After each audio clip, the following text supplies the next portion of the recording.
Sobat bisnis, sudah berapa lama kalian tidak melihat atau datang langsung ke stadion untuk melihat klub kesayangan kalian bertanding? Ya, setelah lebih dari 1 tahun pandemi COVID-19, akhirnya ada titik cerah. Liga 1 dan Liga 2 bakal bergulir. Belum lama ini, Piala Menpora yang dibuat untuk pemanasan sukses digelar.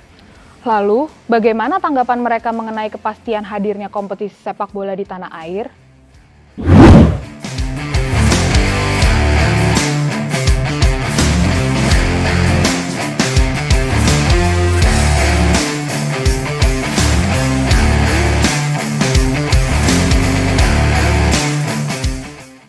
Saya boleh dibilang itu terserah kepada keputusan PSSI dalam mengenai yang namanya apa yang diperbolehkan oleh pemerintah sih. Pada intinya seperti itu. Yang kita inginkan hanya ada pertandingan sehingga setidaknya industri ini bisa berjalan. Sebenarnya kita juga masih menunggu arahan dari PSSI dan Liga terkait semua protokol kesehatan yang kita harus jalanin. Sebenarnya guidelines dari mereka juga pasti sudah didiskusikan matang-matang nih, nggak cuma dari PSSI tapi kan dari beberapa pihak kan. Dan sebagai klub ya kita harus mematuhi, dan kalau di Persita sendiri akan menerapkan ekstra lagi protokolnya gitu loh. Ya, jadi kita sih sangat menyambut baik ya Mas ya, bahwa Liga 1 akan segera bergulir yang kita udah menanti cukup lama dari tahun lalu. Lalu kemarin dengan adanya Piala Menpora juga mendapatkan hype yang cukup bagus. Tentunya ini menjadi sangat penting untuk industri sepak bola karena poinnya industri itu adalah kontinuitas. Jadi kita memang pertandingan adalah bread and butter dari industri olahraga ini, industri sepak bola ini. Jadi kita sangat appreciate untuk PSSI dan semua pihak yang berwenang bahwa Liga 1 bisa kembali bergulir.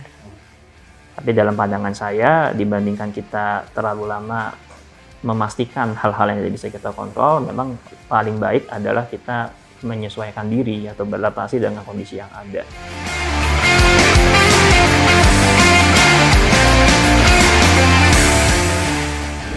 Digelarnya Liga 1 menjadi harapan para pecinta sepak bola nasional. Harus diakui, kondisi pandemi COVID-19 membuat liga akan terasa berbeda. Beragam penyesuaian harus dilakukan klub, mulai dari memastikan protokol kesehatan berjalan hingga memastikan ketahanan finansial. Concern terbesar justru memang persoalan finansial. Jangankan di Indonesia, di Eropa aja klub-klub mengalami itu. Bagaimana klub sebesar Barcelona guncang ya dari sisi finansial, bagaimana klub sebesar Real Madrid juga mengalami guncangan secara finansial. Bahkan juara Liga Italia yang baru menjadi juara Inter Milan sudah meminta pemain rela gajinya ditunda 2 bulan. Itu kan menunjukkan bahwa finansial itu aspek yang salah satu aspek yang paling berat dialami oleh klub di tengah pandemi. Kalau di Eropa saja seperti itu, yang struktur finansialnya lebih kuat, apalagi di Indonesia. Persentase sih cukup besar kalau bisa diomongin. Cuman itu dia, karena kita juga financial limited nih sama pandemi karena kekurangan pemasukan dari tiket dan merchandise juga emang lebih turun sedikit dari tahun-tahun sebelumnya. Ya mensiasatinya ya kita juga harus benar-benar mengalokasikan dananya untuk something yang benar-benar urgent dan terpenting dulu gitu loh. Jadi kita harus save money di situ. Kalau untuk kerugian, maksudnya penurunan sih pasti ada ya, karena kan source of income-nya juga emang di-cut dari tahun-tahun sebelumnya. Sedangkan operational cost kita juga berjalan terus kan. Penyesuaian gaji kita lakukan, cuman sebenarnya keputusan PSSI itu sebagai guideline saja sih. Memang experience di stadium itu irreplaceable lah ya. Kita bisa berangkat bareng, excited, sama-sama pakai jersey, duduk bareng teman. Jadi akan berbeda sekali, nggak bisa di-replace begitu aja gitu. Tapi apakah tadi tuh terobosan-terobosan baru yang kita harus lakukan, baik secara persib individual maupun bersama dengan partner-partner kita, dengan menyuguhkan tadi itu dimensi-dimensi baru untuk kita bisa berinteraksi dengan fans, apakah itu melalui konten, apakah itu melalui social media platforms atau our own apps sebenarnya. Kalau berapa persennya nanti lihat laporan keuangan, Tapi pasti ada pengaruhnya karena kan pasti tidak ada tiketing kan, dan kemarin tahun lalu apalagi tidak ada pertandingan sekali, pasti ada pengaruhnya.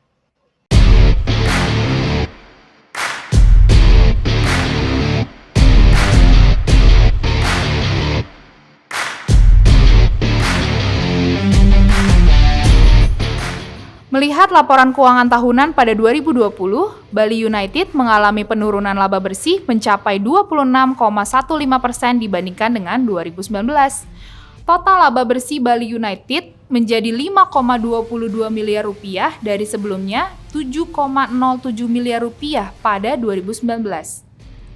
Total pendapatan pun turun dari 215,2 miliar rupiah pada 2019 menjadi 74,41 miliar rupiah atau turun 64,49% pada 2020. Tim-tim lain pun mengalami kerugian, sehingga harus merestrukturisasi kontrak pemain untuk mengurangi beban operasional. Nah, kalau sifatnya sepak bola profesional atau klub, sumber pendapatan itu umumnya ada 5.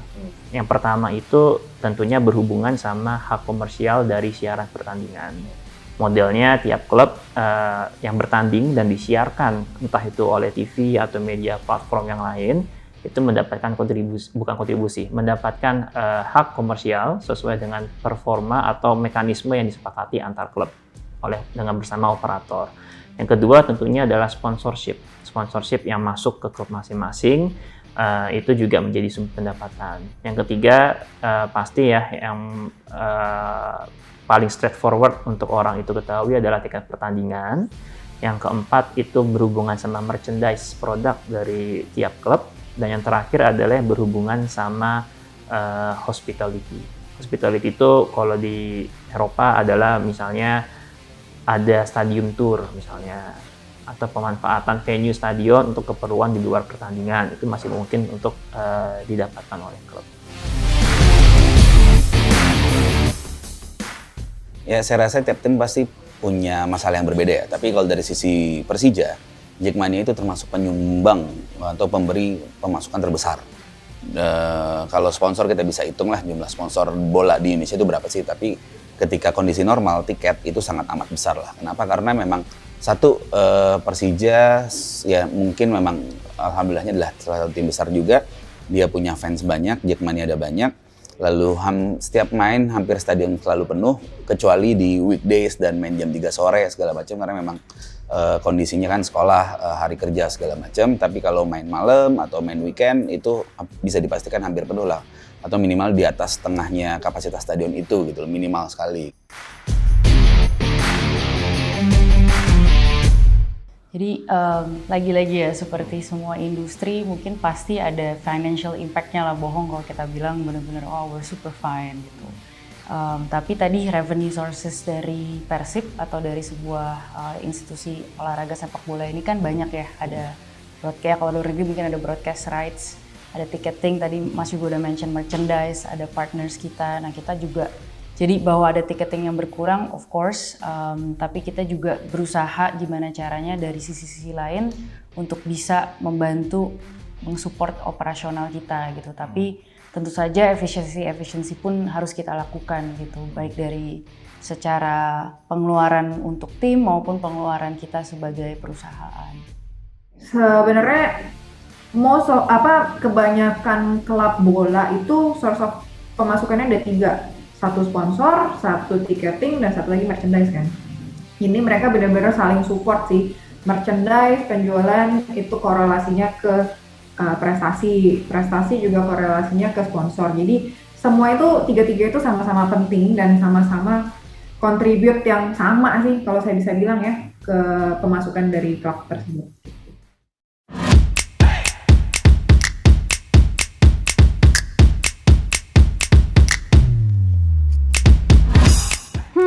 Ternyata memang tidak dalam kondisi ideal. Faktanya, pertandingan tanpa penonton selain mengurangi semangat bertanding, juga membuat potensi tambahan pemasukan menghilang. Terobosan atau inovasi jadi hal yang perlu dilakukan klub untuk menutup pos pemasukan yang berkurang. Apa ya strategi mereka? Yang pertama kita harus melakukan namanya online, banyak ke arah online, penjualan melalui online, dan juga mendapatkan income tambahan dari yang namanya live streaming, advertisement. Kebetulan kita kan juga ada production house, ada IO, kita juga punya studio sendiri. Jadi itu pendapatan kita yang lainnya kita bisa tambahkan. Untuk saat ini masih menguatkan pada yang namanya online dulu ya, karena untuk saat ini kan emang entar tutup, entar terbuka, entar mesti tutup dulu sementara, dan jumlah orang belanja juga nggak gitu banyak ya sekarang ya. Mengatasinya kita harus berinovasi lagi di source income yang lainnya nih. Jadi kan ada sponsor, ada merchandise nih. Kita di merchandise kita kerjasama dengan brand-brand lokal, kita kolaborasi, kita bikin program-program yang emang bisa menarik pasarnya lagi untuk pembelian merchandise. Di satu sisi saya juga punya PR nih untuk meyakinkan existing sponsor, walaupun sponsor yang baru, untuk tetap percaya kalau bola ini kedepannya prospeknya akan bagus.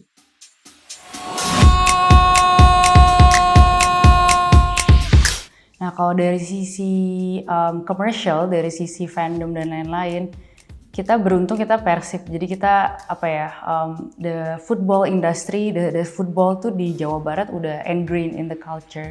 Jadi the way fans interact sama kita tidak hanya tertutup di 90 menit pertandingan tersebut, tapi 365 hari. Nah, tugasnya kita adalah untuk look back and then analyze bahwa how can we engage better with our fans outside of the pitch. What are the dimensions that we can touch? What are the touch points with our fans untuk bisa berinteraksi lebih baik gitu, baik itu match related, baik itu di luar matchnya juga. Nah, karena itu memang dalam keadaan seperti ini, ruangnya adalah sponsorship. Hak siar mungkin agak sulit juga untuk didongkrak lagi ya, karena dalam keadaan pandemi seperti ini, pihak broadcaster juga mungkin tidak akan mudah diajak untuk berkontribusi lebih besar lagi ya. Sama kan situasinya sama-sama sulit. Tapi pihak yang masih mau melakukan kegiatan promosi di sepak bola masih banyak. Karena itu sponsorship saya pikir harus dikelola dengan lebih maksimal oleh klub-klub. Ya harus belajar banyak dari tim-tim yang selama ini sukses dari sisi sponsorship ya, seperti Persib Bandung, Persija, Bali United. Itu harus belajar dari situ bagaimana mereka mengelola aspek komersilnya, sponsorshipnya, supaya meskipun di daerah memang tidak sekuat di 3 klub tersebut, kita harus akui lah daerah-daerah di Kalimantan mungkin selama ini agak kesulitan sponsorship. Tapi sebetulnya bukan tidak ada, tapi memang harus dilakukan upaya yang lebih luar biasa. Ya, ini menjadi diskusi kita juga terhadap dengan Persija gitu. Kira-kira apa sih sumbangsih bisa diberikan oleh Persija? Sebelum ada pertandingan kita hanya 2 hal, yaitu digital dan merchandise. Artinya memang kita membeli merchandise Persija walaupun kondisi teman-teman anak Jackmania juga sedang kesulitan karena pandemi, tapi mereka tetap menunjukkan kecintaan dengan membeli merchandise original Persija gitu loh. Kalau bentuk lainnya ya yang sedang berkembang di Eropa itu, sekarang ini kan masyarakat semakin terbiasa dengan yang namanya over the top media, langganan konten yang berbasis subscription seperti Netflix atau Disney Plus. Nah, di klub Eropa itu sudah ada platform atau pendekatan yang serupa yang dicoba dijalankan. Seperti di Liverpool TV atau Barcelona Plus ya, itu mereka juga menyediakan opsi bagi fansnya untuk bisa subscribe konten eksklusif di channel mereka.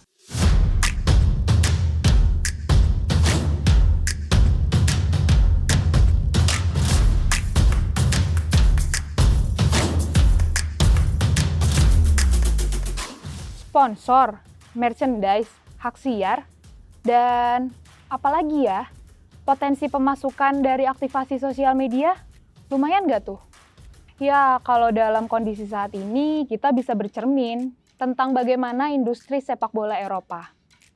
Tenang, kita juga akan ke arah sana kok. Lihat aja tuh, belakangan muncul investor-investor baru di jagat sepak bola nasional. Nah, tinggal bagaimana caranya stakeholder sepak bola nasional memuluskan langkah tersebut.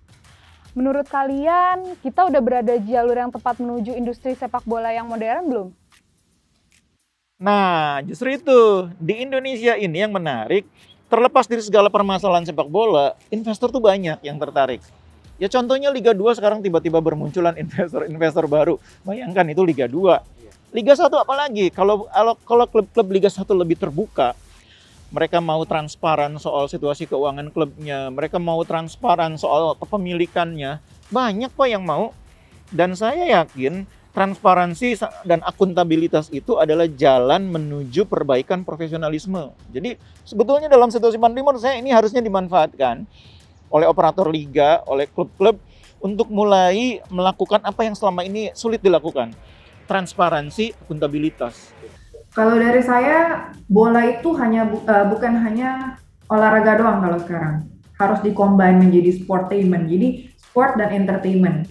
Jadi bukan hanya klubnya saja, tapi sisi bisnisnya juga harus dikembangkan bersama-sama. Dan itu kenapa kita butuh stakeholder lainnya seperti supporter, seperti sponsor itu untuk mendukung perjalanan dari klub bola tersebut gitu loh. Selain itu juga infrastruktur harus disiapkan ya, bukan hanya infrastruktur lapangan, terus training ground dan sebagainya, tapi infrastruktur dari sekarang kan lebih aksesnya ke sosial media, ke membership. Siap apa enggak tergantung cara mikirnya kita ya mungkin ya. Kalau kita compare mungkin ke a mature market seperti Eropa ya obviously bedanya jauh. Tapi ketika kita ngelihat even MLS gitu, MLS di Amerika juga belum as developed as the European market gitu. So are we ready? I think we are. Kemarin tahun 2018 ya Asian Games, I think it was a good kick off to the sports industry. We see kayak growth on even people just participating in sports in general. And then now that we see more investors coming into the soccer, itu kita sih sangat menyambut baik ya. Berarti kita ngeliat benar-benar ada potensi untuk bertumbuh lah gitu. Dan emang kita nggak bisa sendirian gitu. Kita mesti gandengan sama-sama untuk bangun industri ini lebih baik ke depannya.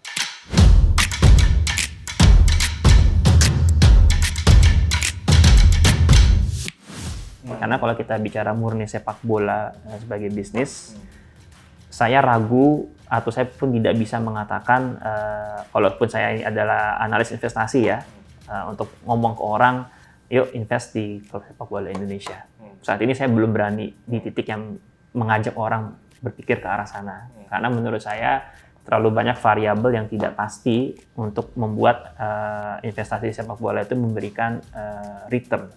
Apa tuh contohnya? Yang paling gampang ya liganya sendiri belum tentu tiap tahun itu ya sampai sekarang saja misalnya per hari ini kita ngobrol ya kepastian liganya jalan seperti apa belum ada. Terus kalaupun sudah ada informasi tentang kepastian liga, apa sih istilahnya faktor ekonomi yang bisa dikelola supaya investasi itu memberikan hasil? Kalau saya sih berharap semua tim nih sadar dalam arti kata dengan kemampuannya masing-masing, ketika memang mampunya gimana untuk mencari pemasukan, untuk menghidupi klubnya itu, ya maka itu juga yang harus dikeluarkan. Dan saya rasa ini harus ada kontrol penuh dari federasi maupun operator. Artinya harus ada supervisi, harus ada pendampingan agar klub itu nggak kolaps gitu. Jadi memang solusi dari semuanya adalah pendampingan gitu loh. Karena biar orang paham dan regulasi yang memutuskan, yang menjaga itu, yang menjaga pendampingan itu gitu loh. Bahwa gimana klub itu bisa, ya misalkan klub A saya mampunya 100 yang saya bisa dapat gitu loh. Ya gimana caranya biar keluarnya 100 juga gitu loh. Minimal nggak minus lah. Ya kalaupun 0 nggak ada masalah, bagus-bagus plus kan. Tapi itu harus didampingi banget dan harus ada regulasi yang mengatur itu.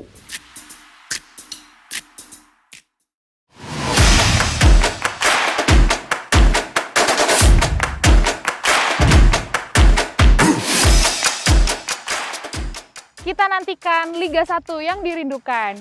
Operator menyiapkan kompetisi, klub memutar otak menjaga ketahanan finansial, dan supporter siap berteriak lantang untuk mendukung klub kesayangannya.